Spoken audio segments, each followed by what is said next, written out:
And finally, we have come to a critical point in the world's history, the German Nazi invasion of Poland. Here, German troops are seen marching into Poland, one of the most famous and infamous photographs in the history of the world, in its own way.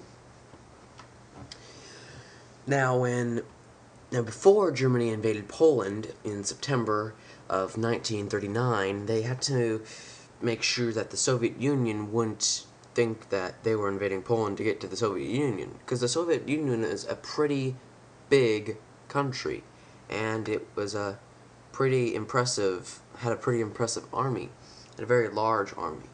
And the Germans weren't ready for an all-out war with the Soviet Union yet. So, they made what was called the Nazi Soviet, or Molotov-Ribbentrop Pact, which was basically signed between the two foreign ministers, Molotov and Ribbentrop, and it designated that there would be no war, and that actually the Germans agreed that the Soviet Union could take over eastern Poland, Latvia, Lithuania, and Estonia, the Baltic states, while Germany took over western Poland. And we have a picture of the pact being signed. Here is the two delegates signing the treaty, and back here's Joseph Stalin, the dictator of the Soviet Union, Soviet dictator. Now, eventually the Molotov-Ribbentrop Pact would eventually fall through, and we'll talk more about that. But, for the time being, it secured the fate of Poland. The Polish army was no match for the German army, and definitely not the Soviet army. Estonia, Latvia, and Lithuania were likewise no match for the Soviet army, which quickly overran Lithuania and Latvia and Estonia, the Baltic states. Finland was also no match for the Soviet Union, and the Soviets invaded Finland in 1939. However, they invaded at an untimely time. They invaded during winter. And though the Soviet Union is very, very good at winter warfare, as we'll see in the next few videos, they weren't as well prepared for the winter in Finland. The Finns were using a tactic called guerrilla warfare, and it's basically where you hide in the forest or whatever, and then you come out and you attack the enemy, and then you retreat so fast that the enemy can't do anything about it. This was used by the American colonists in the American Revolution. It was used by the Viet Cong in the Vietnam War, and it was used basically all throughout history, called hit-and-run tactics, or guerrilla warfare. And the Finns used guerrilla warfare, and they dressed in white camouflage uniforms and rode on skis. And they would use this tactic where they kind of corralled Soviet troops into smaller and smaller groups, tighter and tighter circles, and then eventually would just wipe them out. So, by the beginning of the year of 1940, Soviet Union had still not captured all of Finland yet, and as we'll see, Finland becomes a major front in the war. But anyway, this is about the invasion of Poland, so enough about Finland. Let's go on to Poland once again. Now, first we have to ask the question, why was Germany so concerned about capturing Poland?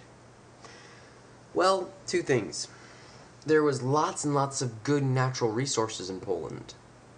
So, when you get natural resources, you don't have to pay for them. That means that you save money and you get free natural resources. And that's, one of the reasons, if you take over a country, then you get all their stuff.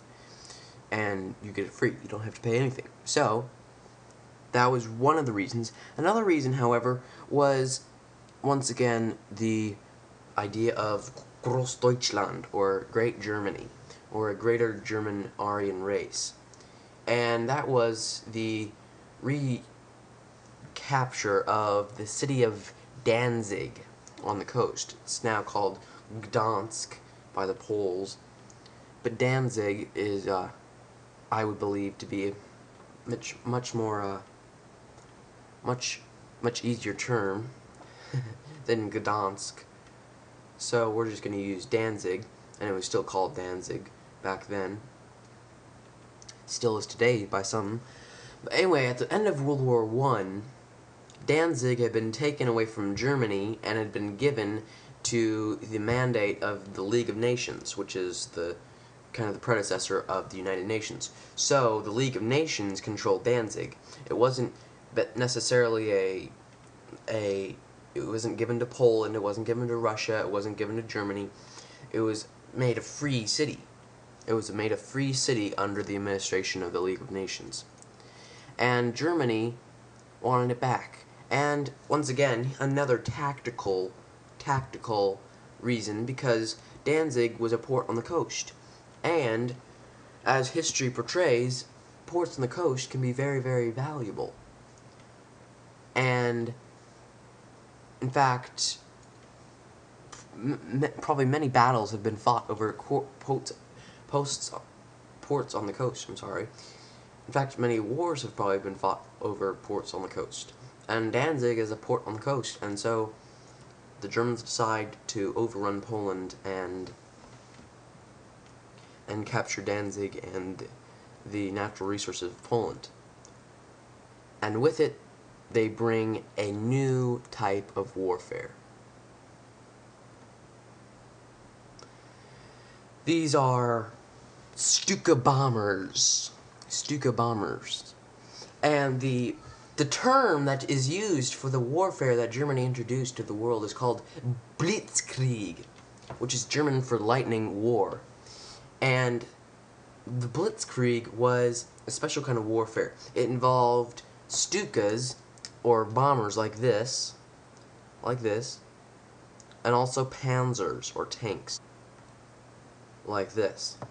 And what the idea was the lightning war was going to be the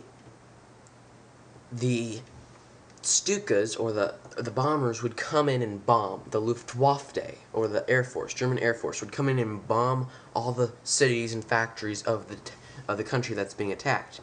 And then this army of lightning army, this storm army, would just, these Sturmabteilung, or storm divisions, would sweep into the nation with tanks, and then a special type of infantry that fought on foot or in motorcycles. Just a fast-moving blitz, just a sweep, and the nation was out of it. And the supplies, the problems of logistics was totally out of this type of warfare. Panzers, Stukas, Sturmabteilung, they were expected to just go and never have to look back. And so that's what they did in Poland. They just simply kept going and going and going and going until they eventually got to the Wisla River, or the Vistula River, and captured Warsaw. And then with all the defense of the Polish army in defense of the western Poland, the Soviets just swept into the east. But other than yet another conquest under Germany's belt, Poland did much more. It actually started World War II. Remember when we had talked about the idea of appeasement and how now Great Britain and France were not ready to have another conquest by Germany. And when Germany declared war on Poland and invaded Poland, France and Great Britain declared war on Germany, and thus began World War II. And in the next video, we are going to look at how the Blitz rocked Western Europe. Rocked it. The Blitzkrieg rocked Western Europe. And then later, talk about the Battle of Britain, which is one of the most decisive battles. And definitely one of the most romanticized and heroic battles in the history of the world. And so that is the end of the chapter of a Cold War and the beginning of a chapter of a hot war in Europe and all throughout the world, for that matter. Because, first of all, it was appeasement and annexation, small invasions, and lots of tension. Now, this tension has broken apart and exploded into World War II, which would exceed the First World War by a lot. And so that is the story of the invasion of Poland. And next we're going to talk about the invasion of the entire Western Europe.